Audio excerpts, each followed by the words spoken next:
Hello and very warm welcome to everyone who is joining us today on this EWJ podcast, where we sit with educators across the globe to discuss up-to-date approaches on the focus theme, followed by some tips and secrets of the trade that can be inspiring for the listeners and help them to get some inspiration for their teaching and learning.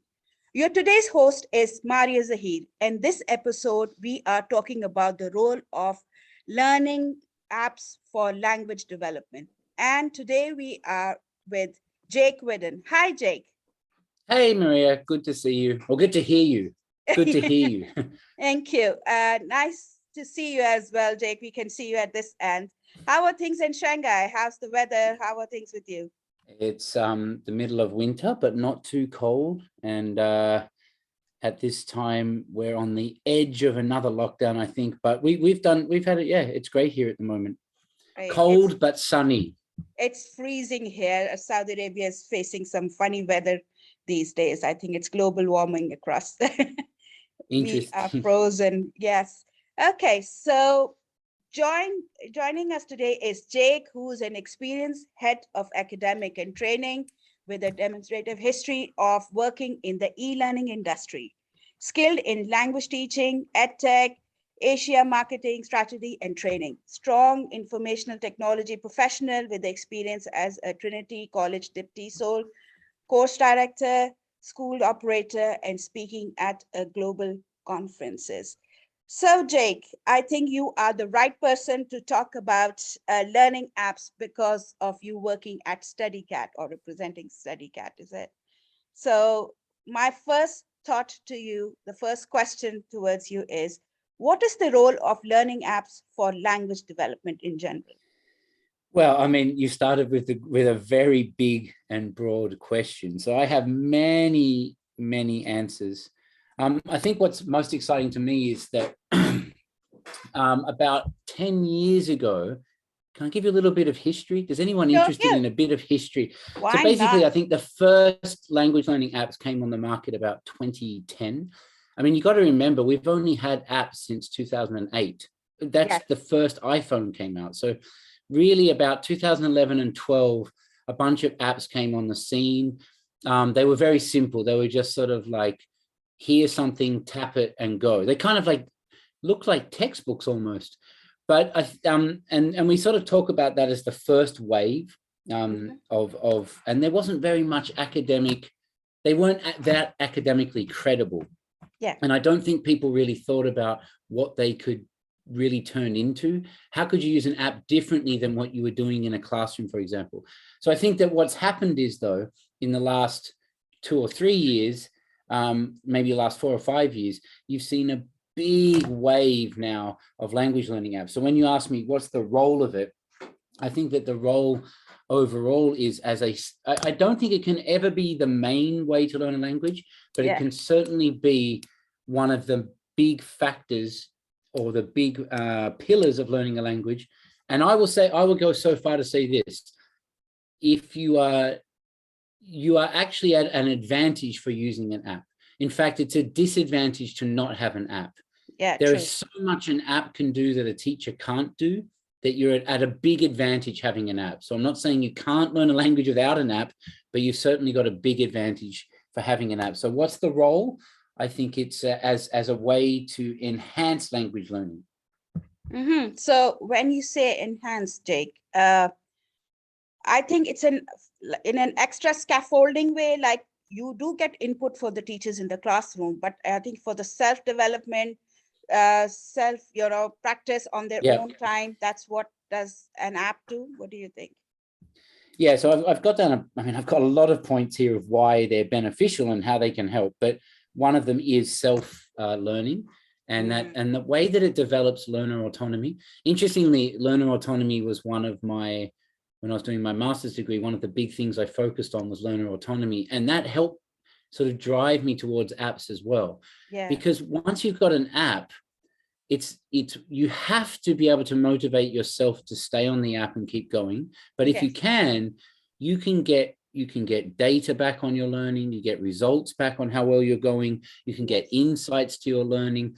And when you make a mistake on an app, much more than a teacher, you get instant feedback.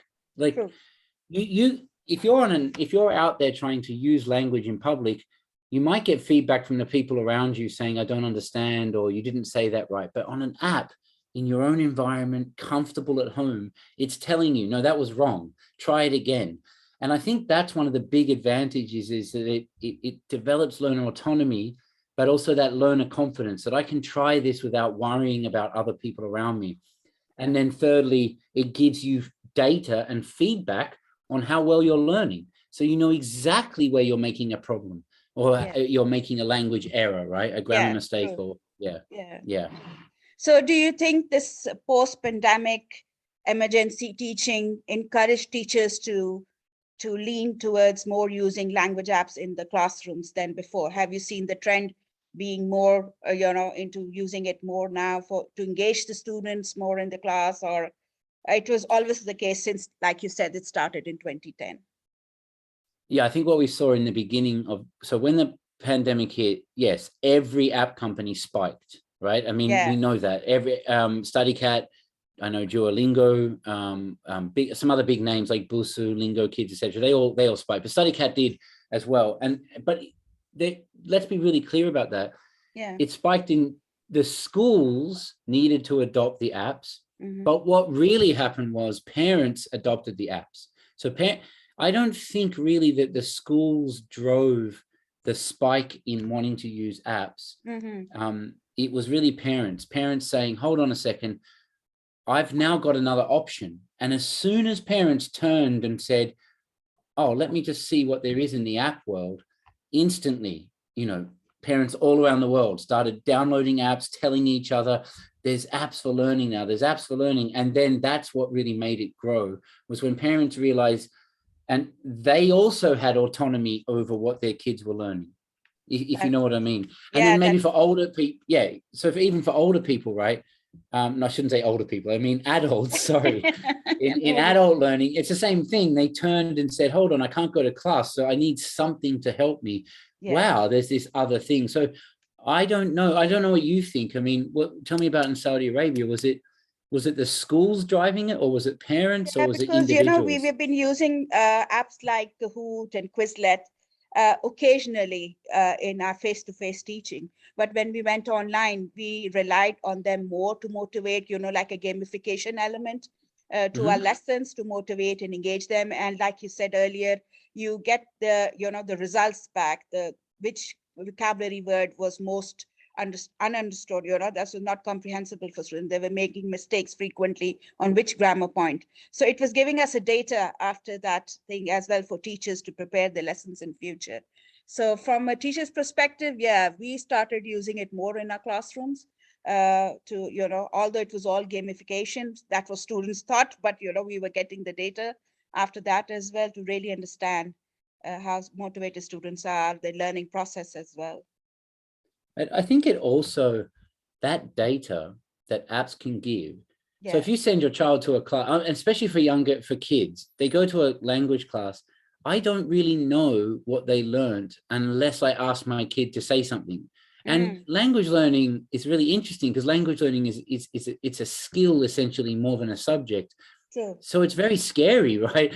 Like a lot of people don't have the confidence to just go out and try it. And then the parents don't really know, what did my child learn? But suddenly they can have a look on this app and find out. Most of them have a reporting system now. Well, not in language learning actually, but in most apps, they have some sort of reporting system, and you can see what my child did. And then, and it means that it created a better conversation too between the parents and the children. It also, sorry to go on about this, but it also meant teachers had to, teachers, I noticed, really had to lift up what they were doing. They had to really realize, they can't just, you don't have to wait till test time at the end of the month or the end of the semester to see what is happening. True. I can find out every day now what is happening.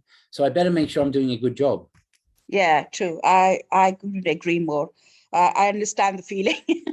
And yes, the parents were more engaged as well than before, and they could understand the learning development of their children as they progressed in school. Right. So we have somewhat touched to the second point, or the second question that we were moving on, is how effective are the apps? To what extent they aid in the enhancement of language? Yeah, we did, and we kind of touched to it, but I would like you to elaborate on this, please. Well, I mean, this is So this is the question I really want to answer. Yeah. So there's a number of topics here. I like to break it down at Studycat. We like to break it down into 4 things. So the question was, how does it enhance language learning, right? Yes. Well, there are 4 things that happen when there's any learning from the science of learning. And a lot of people talk about attention, active engagement, challenge, and feedback. And these are the things that your brain needs to learn anything, right? So, I'll just talk about them, why apps do it. So attention is the first one. If your brain is not focused in on learning, and so this happens in the prefrontal cortex, if your brain, you need something to capture your attention. Now, if you're in class and there's 25 kids, or in China where I live, 40 kids, it's very hard to get the child or any student, even an adult, to know, like, what am I focusing in on? What is the learning? What does an app do? It is the focus, right? You're right there on the screen. And I'm not saying you're just staring at the screen, but what an app enables you to do is you have captive attention for the mind right then. So I can focus in right down onto what is this learning point that I want them to focus on. Yeah. So that's number one, that's attention. True. And then the second thing is they talk about active engagement. And do you know what this term is when we talk about active engagement? Yes, I'm the teacher. I know what it is. Yeah, good. So, I think people, when we have silence from the other side and we keep on saying, hello, is there anybody there? Or they have gone. So the active engagement was the main thing. Like I said earlier, we started using these apps more in the class than before. Yeah. They have them actively engaged. And what the apps do is, because you can create games or activities or something, it doesn't mean your body's up moving. It means my favorite researcher on this is Kathy Hirsch-Pasek. And Kathy Hirsch-Pasek is based in the Brookings Institute in America, and in Philadelphia. And she calls it minds-on learning, right? So it means that your mind is switched on when you're in the app. So you start with attention, and then you're focusing them in on an activity or a game or an interaction, and that is actively engaging your brain to actually learn. So by having to solve a problem or think critically or sort things out into, categories, all the classic things we do, but it's capturing you right there. So that's a very active learning. And some apps, unfortunately, just put videos and videos and videos, which is very passive, right? Yes. So I like the term minds-on learning. So we have attention, and the other thing an app can do is capture that active engagement. And then the third part is that apps allow challenge much, much more than a textbook or a classroom can do. A good teacher can, one-to-one, or maybe one to a few. But when I mean challenges, it's classic, it's just scaffolding, right? True. But in an app, you can keep letting that challenge go up, related to how the child is doing or how the student is doing on the app, right? It's like a personalized learning journey, and it's challenging you to keep you at that point of learning, which, other people call the zone of proximal development, or, Vygotsky, or you can talk about input plus one. We always talk about in language learning, but really that's what apps do. They keep you at the right point. And if I can just go on about this, at Studycat, we did some really big research in 2020, where we had over 6,500 students.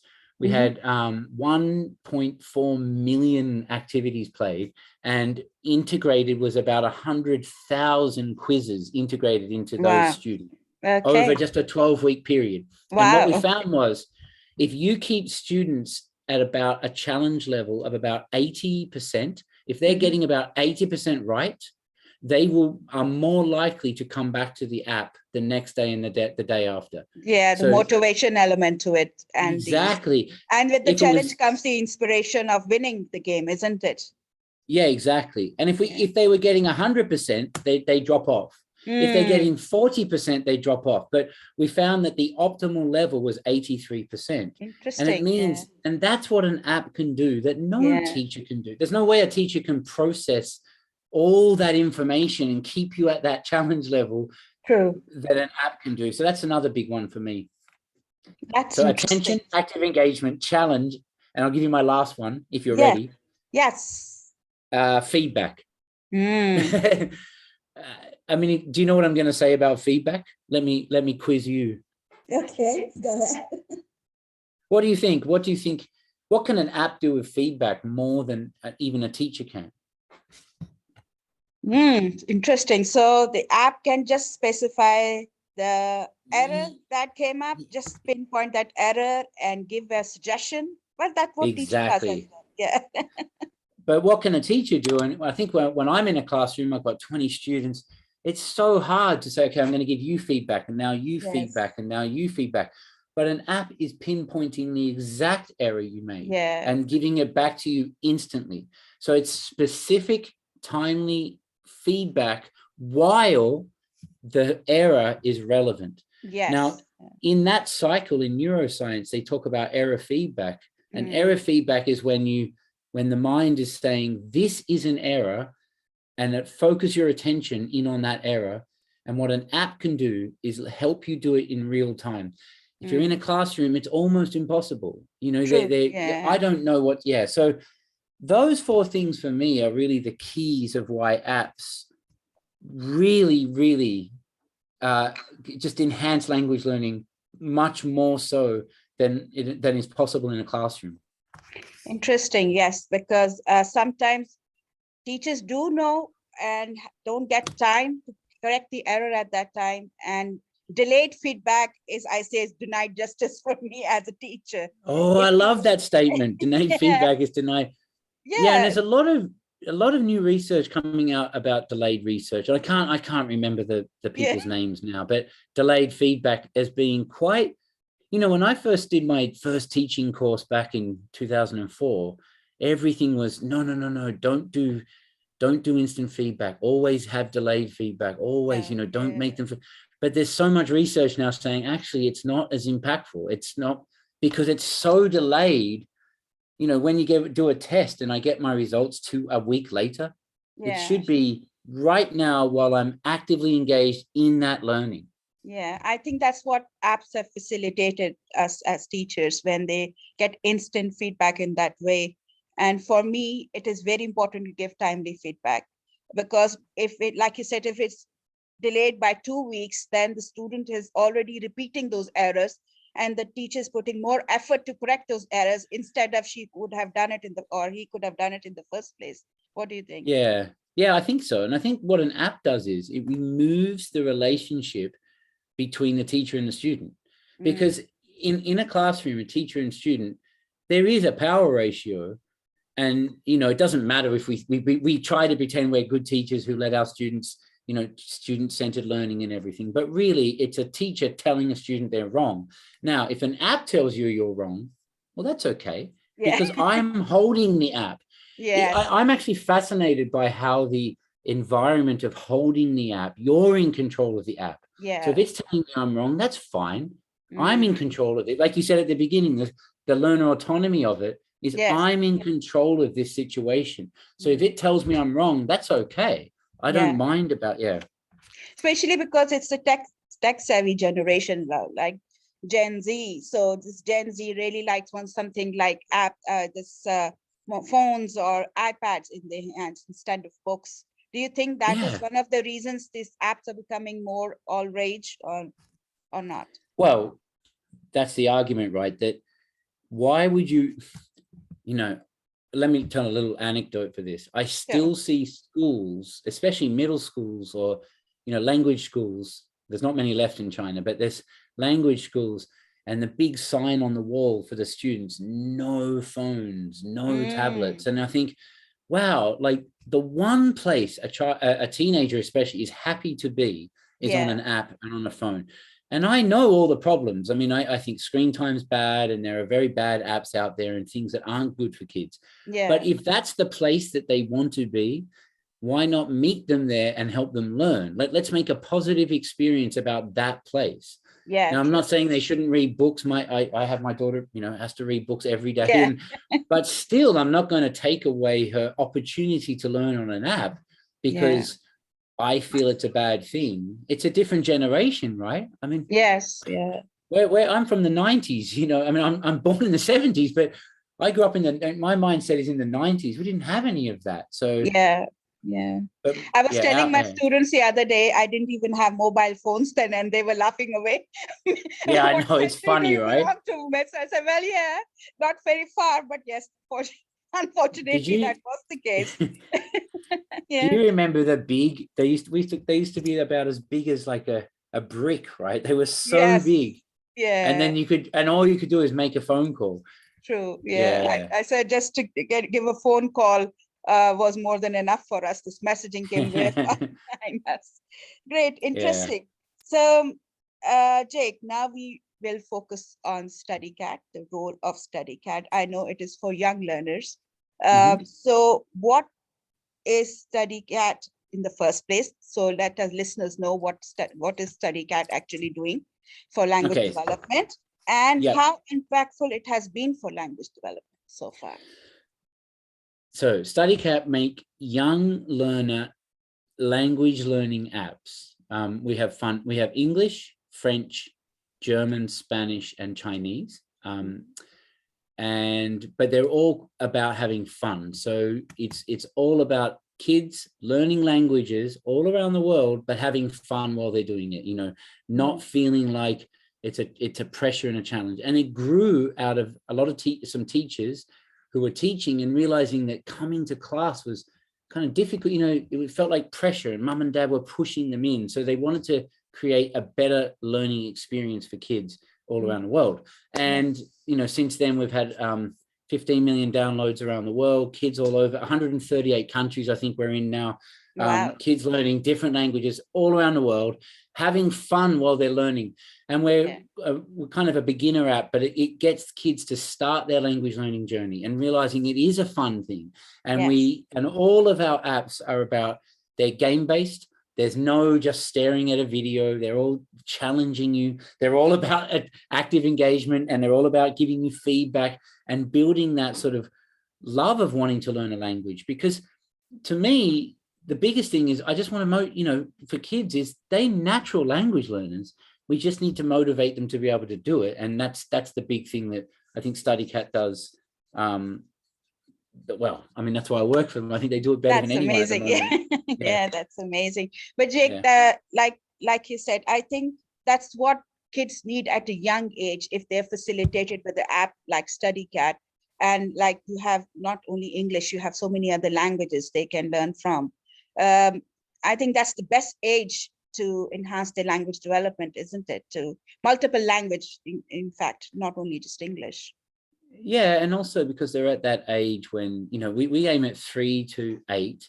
We find out recently, actually a lot of our users are 11, 12, 13, 14. Like we actually have older users than we realize because they still like it. They still think it's fun, right? We have grandparents on our apps because, some of them, 80 years old saying, oh, I still like using your app because my grandchild was using it. But now I'm using it because I can learn. Yeah, because it's motivating. I took it back to I have my nieces at 17 and 18, and they downloaded the Chinese one, and they were thinking, oh, they were all using Duolingo, and then they started using ours because they said, oh, this is much more fun. It's just fun, right?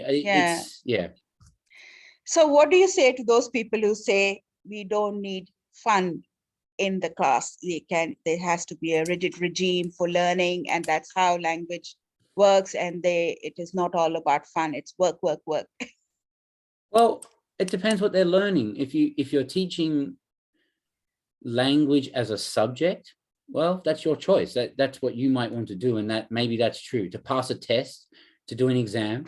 If you're learning language to speak to people, to enjoy it, to learn about other cultures, to have that beautiful skill of learning language, then why wouldn't you want to encourage people by enjoying that experience, right? They're two separate things in my mind. Learning a language in the classroom, which is exam based and test based, and that's a different thing than what we're doing. We're teaching kids how to love, learn, and be able to speak the language. So your approach is more for communicative language development. No, I wouldn't say that. I would just say our approach is for the type of, especially for our schools product, it's for the type of schools that realize that language learning is about communicating.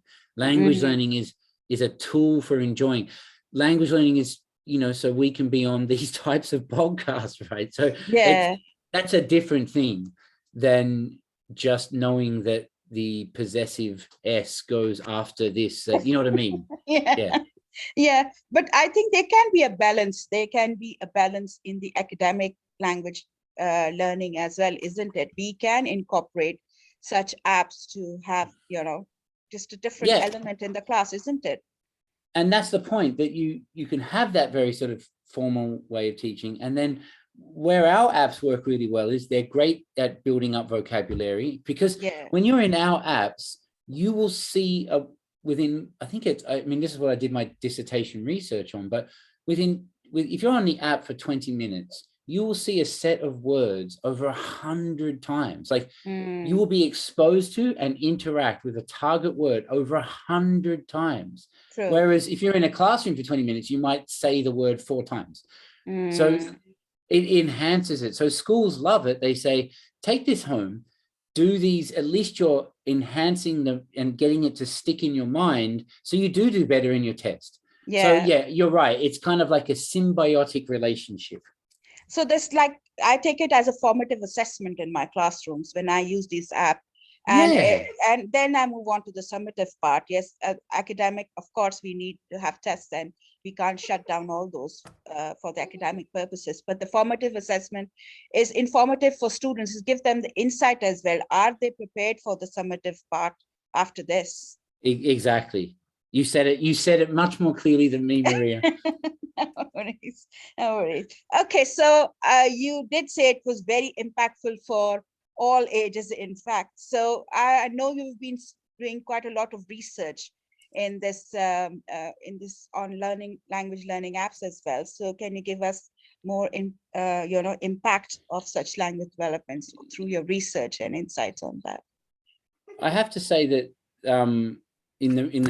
recently we haven't done as much research as we would like, and we're in the process now of setting up some new research that's going to come out. Well, we're in the process of setting up some research projects, but in that big research that we did do, one was the challenge level, 2 was knowing, because what we do, the other thing that was exciting was that we integrate quizzes at a certain point. So after every sort of certain amount of games, we integrate a quiz. And from that quiz, we can take how well did you learn?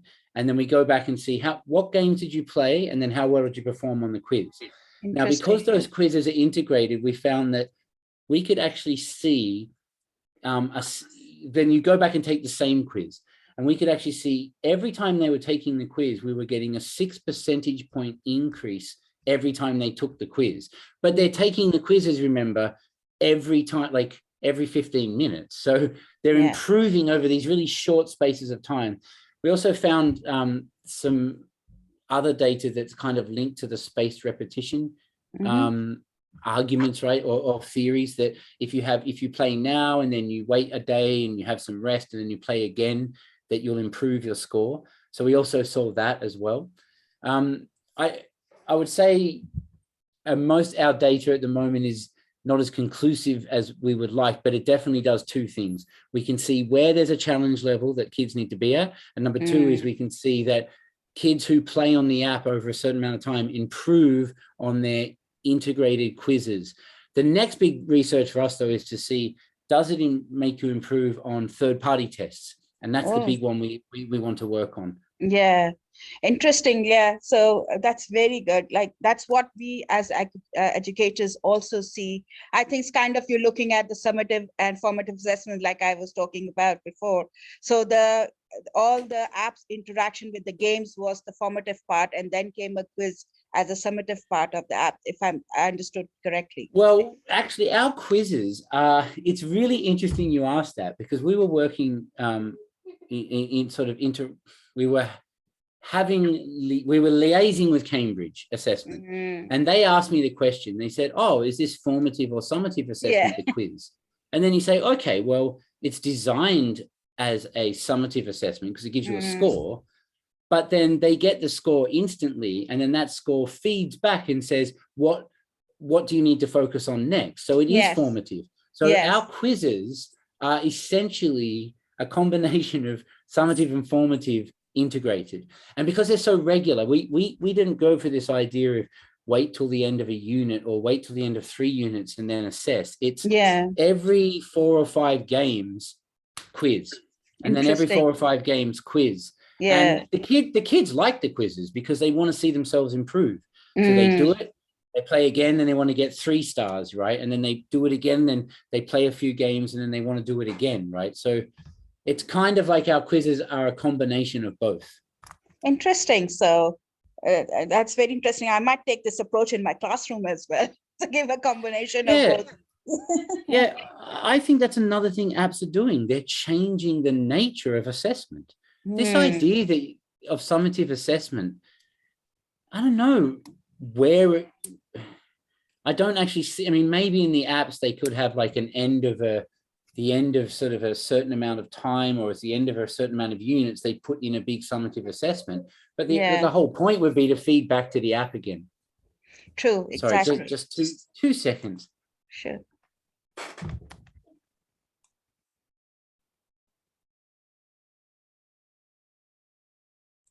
Okay, sorry, I'm back. No worries. Apologies. No worries at all. That's very interesting and very insightful, Jake. Unfortunately, we have ran out of time. I wish we could have moved on more. But your final thought and your final, your advice to the educators who are still reluctant to use learning apps in the classroom, or even for the parents. Well, I mean, if we haven't convinced you already, because because the science of learning is about those 4 things I mentioned: attention, active engagement, challenge, and feedback. And it can do that better. An app can do that better than a teacher in the classroom. And it's a hard reality for people to cope with, that you definitely need teachers in a classroom. You definitely need social interaction. You definitely need all that other stuff. But if you're not using an app, you are actually not giving your students the best opportunities to learn. I couldn't agree more. There has to be a balance, like I said. Yes, and we can achieve this. And the active learning, the passive learning immediately replaces with active learning, like he said in the beginning. The brain neurons get activated and students get more engaged than before. Well, thank you so much, Jake. It is a pleasure as ever to have you at our platform, and your insightful knowledge and research about this learning app has really, sparked interest, I'm sure, in the listeners to use more of learning apps there in any way they can on their self-development or their kids. Thank you. Awesome. And don't forget to check out studycat.com. Bye, everybody. Bye. Bye-bye.